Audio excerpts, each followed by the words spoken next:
Amigos, buenas noches, buenos días, buenas tardes, donde quiera que se encuentren. Siempre es un gusto, un placer para mí saludarles. Esta vez les traigo un video sobre los grandes monumentos megalíticos que existen en el mundo y que siguen representando un misterio para la ciencia actual y para la cultura contemporánea. Son construcciones megalíticas que no se les ha podido encontrar la manera ni de que fueron construidas ni cuál ha sido su propósito de construcción. A continuación les voy a dejar una representación de ellas y algunos significados y cuestiones que la ciencia ha descrito respecto de ellas. Gracias. Muchas civilizaciones en el mundo esconden secretos y misterios que aún siguen sin resolverse. Los investigadores hacen todo lo posible para encontrar respuestas, pero todavía no llegan a nada concreto, solo hay teorías. A continuación conocerás maravillas antiguas cuyos orígenes siguen siendo grandes interrogantes. Número 1. El obelisco inacabado de Asuán, Egipto. Los científicos consideran que su construcción fue abandonada debido a las fisuras en su estructura, mientras que otros creen que los faraones lo prohibieron. De haberse concluido su trabajo, sería la pieza de piedra trabajada más grande del mundo. El obelisco inacabado es el más largo de todos los conocidos en el mundo antiguo, es más grande que cualquiera de los obeliscos erigidos en Egipto. De haber sido concluido mediría cerca de 42 metros y pesaría casi 1200 toneladas. Algunos arqueólogos sugieren que la reina Hatshepsut pretendía que este obelisco hiciera juego con el llamado obelisco lateranense, que se encontraba originalmente en Karnak y ahora se encuentra en Roma. Los creadores del obelisco comenzaron a excavarlo directamente del lecho de granito en el que se encuentra hasta el día de hoy. Pero en algún momento aparecieron grietas en la roca, lo que forzó el abandono del proyecto. Esto ha permitido a los arqueólogos conocer en gran detalle las técnicas de trabajo de piedra que utilizaron los antiguos egipcios. Número 2. Dolmen de Menga, España. Es un sepulcro de corredor megalítico que data del año 4700 AC. Los bloques de piedra del sepulcro alcanzan un peso de hasta 180 toneladas. Cuando esta tumba fue abierta, en su interior fueron encontrados los esqueletos de cientos de personas. Se trata de un sepulcro de corredor, conforme a la tradición atlántica de dolmen de galería cubierta. Está construido con grandes piedras verticales, ortostatos, y horizontales, cobijas. En la planta se distinguen un atrio, un corredor y una gran cámara funeraria de 6 m de anchura y 3,5 m de altura. Sus dimensiones son colosales teniendo en cuenta que la longitud total del conjunto alcanza los 27,5 metros, que la cámara del fondo tiene 3,5 m de altura y 6 m de anchura, lo que supone que la última cobija llega a pesar unas 180 toneladas y la presencia de pilares intermedios, un recurso constructivo muy raro en el megalitismo europeo. Otra singularidad que no encuentra referentes en Europa es la presencia de un pozo profundo y estrecho en el fondo de la cámara. Presenta en el primer ortostato del corredor una serie de grabados antropomorfos en forma de cruz así como de estrella. La estructura del dolmen se cubre con un túmulo de 50 m de diámetro, como el dolmen de Viera. Número 3. Gantija, Malta. Es un complejo de templos megalíticos erigidos durante el Neolítico, entre el 3600 y el 2500 AC, y es más antiguo que Stonehenge. Se cree que estos gigantes templos fueron construidos para la celebración de cultos dedicados a la fertilidad. Gantija o Gantija y también Gantia es el nombre de un conjunto de 2 templos megalíticos de Malta situados en Sagra, isla de Gozo, al norte de Malta. Fueron erigidos durante el Neolítico, entre 3600 y 2500 AC, y son por lo tanto anteriores a conjuntos similares como Stonehenge. Se trata de 2 de las más antiguas construcciones religiosas complejas que hayan sobrevivido en la región sin haber sido saqueadas, demolidas o enterradas. Pero aún hay algunos más antiguos de la fase Escorva, ca. 4400 AC. Debido a que en ellos se han encontrado estatuas y figuras que parecen representar una diosa madre, se ha considerado que fueron dedicados a este culto. Sin embargo, en maltés, el nombre evoca la expresión torres gigantes, y según una leyenda, las torres habrían sido construidas por enormes criaturas con el fin de utilizarlas como sitios de adoración. A pesar de todo está muy claro que pertenecen a una representación en arquitectura para ofrendas o culto a una tríada de la Madre Terra, como la que se representa en figura de marfil del tiempo micénico. El último templo creado está en Tarsien-Tarquien en 1800 AC. En 1980, Los templos megalíticos de Gantija fueron declarados Patrimonio de la Humanidad por la UNESCO. La declaración se extendió en 1992 a otros templos en la isla de Malta. Número 4. Estructuras de Yonaguni, Japón. Son un complejo megalítico de estructuras sumergidas bajo el mar, pero probablemente habrían estado fuera del agua durante las eras glaciares, con formas en su superficie que parecen haber sido talladas por el hombre. Tiempo después de su descubrimiento, un grupo de científicos dirigidos por Misaki Kimura, de la Universidad de RYKY, confirmó su existencia. Según el estudio del profesor Kimura, la estructura natural fue en alguna época modificada por el ser humano. Esto daría fuerza a las especulaciones según las cuales Yonaguni pudo ser parte de la civilización de Mu y que luego desapareció, tal y como la Atlántida o Zuli. Se trataría de una construcción realizada al menos hace 10 milenios, lo que la convertiría junto al santuario de Gobekli Tepe en la estructura arquitectónica más antigua conocida, muy anterior a las primeras edificaciones de Mesopotamia, Egipto, India y China. Particularmente, según estas teorías, una estructura en forma de túnel de 1,2 metros de alto, que forma parte de una grieta en la piedra, hubiera representado un formidable obstáculo para acceder al resto de la estructura cuando ésta no estaba bajo el agua. La grieta también sería muy peculiar, por estar compuesta por piedra calcárea, un tipo de piedra que no existe en la región. Dos orificios circulares adyacentes de aproximadamente 2 m de profundidad no concordarían con el resto de la estructura, de manera que habrían sido tallados. Su finalidad habría sido el almacenamiento de agua, aunque otros piensan que pueden ser las bases para pilares de algún tipo. Hacia un extremo del monumento se encuentra una piedra ovalada que tampoco parece concordar con el conjunto.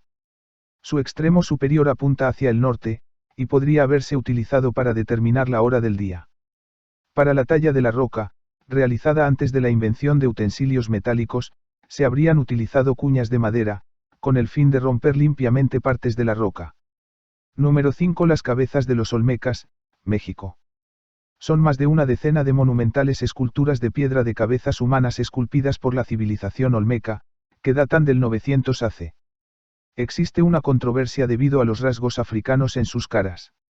Las cabezas colosales son rasgos distintivos de la civilización olmeca de la antigua Mesoamérica. Las primeras investigaciones arqueológicas de la cultura olmeca fueron llevadas a cabo por Matthew Sterling en Tres Apouts en 1938, estimuladas por el hallazgo de una cabeza colosal en el siglo XIX. Hasta la actualidad, se ha confirmado la existencia de 17 cabezas de piedra, todas dentro del corazón olmeca en la costa Golfo de México, en los estados de Veracruz y Tabasco. La mayoría de las cabezas colosales fueron esculpidas en rocas esféricas, a excepción de dos, halladas en San Lorenzo Tenochtitlán, que fueron talladas desde tronos de piedra maciza. Un monumento adicional, en Tacalica-Baj, en Guatemala, es un trono que pudo haber sido esculpido a partir de una cabeza colosal. Este es el único ejemplar fuera del corazón olmeca. La datación de los monumentos ha sido difícil debido a los cambios que muchos han presentado respecto a su contexto original. La mayoría de las cabezas datan de principios del período preclásico, 1500 AC, y algunas del período preclásico medio, 1400 AC. Los ejemplares más pequeños pesan alrededor de 6 toneladas, mientras que el mayor se estima posee un peso de 40 a 50 toneladas, aunque este fue abandonado sin terminar cerca de la fuente de su piedra. Estas cabezas masculinas eran hechas en basalto, medían de 2,7 metros de altura y tenían un peso promedio de 25 toneladas. Las colosales cabezas olmecas fueron esculpidas de grandes piedras de basalto extraídas de la Sierra de los Tuxtlas de Veracruz. Estas fueron transportadas a grandes distancias, aunque el método utilizado para el transporte no es claro. Los monumentos terminados representaban realísticamente los retratos de los diferentes gobernantes olmecas, como por ejemplo el primer gobernante de la cultura, cada uno con un tocado distintivo, y las cabezas se organizaron de diversas formas en línea o grupos en los principales centros olmecas. Asimismo, todas las cabezas colosales muestran a hombres maduros con mejillas carnosas, narices chatas, parte traseras planas y ojos que tienden a ser ligeramente entrecerrados. Las características físicas generales de las cabezas son de una raza o población que sigue siendo común en los estados de Tabasco y Veracruz. En la actualidad también se cree que son guerreros, y no dioses, por los cascos que llevan. Número 6. Gobekli Tepe, Turquía. Es un antiguo santuario que se levanta en el punto más alto de una extensa cadena montañosa, y se estima que fue erigido por cazadores-recolectores hace unos 12.000 años, y que fue deliberadamente enterrado sobre el 8.000 AC. Göbekli Tepe, en turco, Colina Panzuda o Colina del Ombligo, es un antiguo santuario que se levanta en el punto más alto de una extensa cadena montañosa situada a unos 15 kilómetros al nordeste de la ciudad de Şanlıurfa, antigua Urfa/Edesa, en el sudeste de Turquía, cerca de la frontera con Siria. El lugar, que actualmente está siendo excavado por arqueólogos turcos y alemanes, fue levantado por cazadores-recolectores en el 10º milenio AC, entre 9600 y 8200 AC, antes de que comenzara la sedentarización. Sin que se sepa el motivo, todo este complejo de piedras, pilares y esculturas fue deliberadamente enterrado sobre el 8000 AC, permaneciendo abandonado por espacio de 500 años. Juntamente con Nevalcori, este yacimiento ha revolucionado la comprensión del Neolítico euroasiático. Contiene el complejo megalítico más antiguo que se conoce hasta hoy, construido 6000 años antes que el monumento de Stonehenge. Se le considera el templo o santuario más antiguo del mundo, donde pudo nacer, la conciencia de lo sagrado, que dio paso a, la chispa de la civilización. En 2018, el sitio fue designado por la UNESCO Patrimonio de la Humanidad. Número 7. Los alineamientos megalíticos de Karnak. Son un conjunto de alineamientos megalíticos erigidos en algún momento entre los milenios V y 3 AC. Una de las leyendas dice que los megalitos son soldados romanos petrificados por Dios, mientras que otra asegura que las piedras se desentierran y avanzan hacia el mar. Antaño se habían formulado diversas teorías para explicar la presencia de los menhires, algunas muy peregrinas, vestigios del diluvio universal, restos de un campamento romano, balizas para la navegación, etc. Jerome Penhowet sugirió en 1826 que los alineamientos podían ser el fósil de una enorme serpiente que se habría desplazado sobre Bretaña en eras prehistóricas. Otros creían que eran enormes avenidas que habían conducido a antiguos templos hoy inexistentes. Los menhires tienen tumbas y el conjunto es una gran necrópolis, como muchos monumentos megalíticos. Algunos autores han postulado hipótesis de tipo arqueoastronómico para explicar los posibles alineamientos de Karnak. El escritor francés Jacques Cambry aventuró, en 1794, la idea de que Karnak era un observatorio astronómico druida. Sin embargo, a mediados del siglo XIX ya estaba claro que los megalitos de Karnak eran mucho más antiguos que la religión druídica.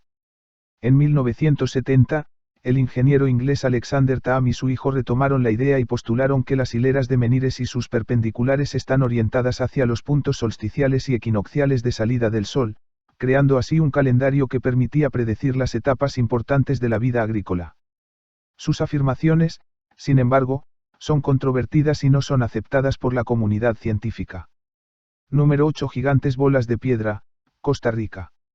Son un grupo de más de 500 petroesferas de distinto tamaño, la más grande pesa unas 16 toneladas y mide 2 metros de diámetro. Se considera que fueron elaboradas en el año 600.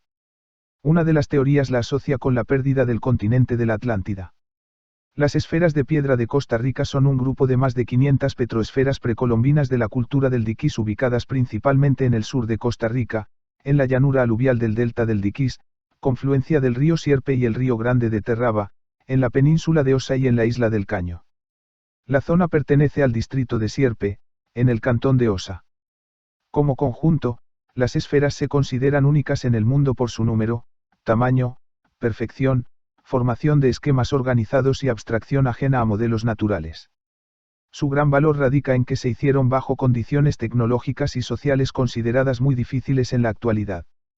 No obstante, las sociedades indígenas que las esculpieron lo hicieron de forma casi perfecta, con acabados muy finos en muchos casos, y con tamaños que van desde los pocos centímetros a cerca de 2,6 metros de diámetro. Las esferas se produjeron y utilizaron durante un periodo que va de los años 400 a 500 DC, hasta la conquista española, en un lapso cercano a los 1000 años. Número 9. Los moais de la isla de Pascua, Chile. Son gigantescas estatuas monolíticas esculpidas entre el 1250 y el 1500 AC. Hay varias teorías en torno a estas estatuas. La más común, que fueron talladas por los habitantes polinesios de la isla como representaciones de antepasados difuntos. Los más de 900 moais conocidos esculpidos por los antiguos Rapa Nui están distribuidos por toda la isla. La mayoría de ellos fueron labrados en toba del cono volcánico Rano Raraku, donde quedan más de 400 moai en diferentes fases de construcción. El periodo histórico de todo el desarrollo de las diversas técnicas constructivas se extendió entre el 700 DC y el 1600 DC. Todo indica que la cantera fue abandonada repentinamente y quedaron estatuas a medio labrar en la roca. Prácticamente todos los moai terminados, originalmente situados sobre una plataforma o altar ceremonial, llamada Ahu en idioma Rapanui, fueron posteriormente derribados por los isleños nativos en el periodo siguiente al cese de la construcción, en el siglo XV. Desde 1956 unos pocos de ellos han sido restaurados. En un principio, estas estatuas gigantes llevaban también unos copetes o moños de piedra roja de más de 10 toneladas llamados pukao, que se extraían del cráter de Punapau. Una vez tallado el mismo, debía ser elevado hasta la debida altura para colocarlos sobre las cabezas uno. Con la restauración de la Ajunaunau en la playa de Anaquena en 1978, se descubrió que, en las cavidades oculares, solían colocarse placas de coral a modo de ojos. Estas fueron retiradas, destruidas, enterradas o arrojadas al mar, en donde también se han encontrado. Esto concuerda con la teoría de que los mismos pobladores los derribaron, quizás durante guerras tribales. Los primeros navegantes europeos que, a comienzos del siglo XVIII, llegaron a la isla de Pascua no podían creer lo que estaban viendo. En esa pequeña área de tierra, descubrieron cientos de estatuas enormes por la superficie de toda la isla. Número 10 Líneas de Nazca, Perú. Son antiguos geoglifos trazados por la cultura nazca y están compuestos por varios cientos de figuras que abarcan diseños tan simples como complejas líneas geométricas. Las líneas de Nazca y geoglifos de Pampas de Jumana o simplemente líneas de Nazca son antiguos geoglifos que se encuentran en las Pampas de Jumana, en el desierto de Nazca, entre las poblaciones de Nazca y Palpa, en el departamento de Ica, Perú. Fueron trazadas por la cultura nazca y están compuestas por varios cientos de figuras que abarcan desde diseños tan simples como líneas hasta complejas figuras zoomorfas, fitomorfas y geométricas que aparecen trazadas sobre la superficie terrestre. Desde 1994, el Comité de la UNESCO ha inscrito las líneas y geoglifos de Nazca y de Pampas de Jumana como Patrimonio de la Humanidad. Sin embargo, en los últimos años han sufrido graves daños por la construcción de la carretera panamericana y las rodadas de todoterrenos. Amigos, muchas gracias por haber llegado hasta aquí. El video terminó. Espero que les haya gustado. Como pudieron ver, es un video donde se habla de las construcciones megalíticas antiguas y que a la fecha no han podido ser explicadas del todo.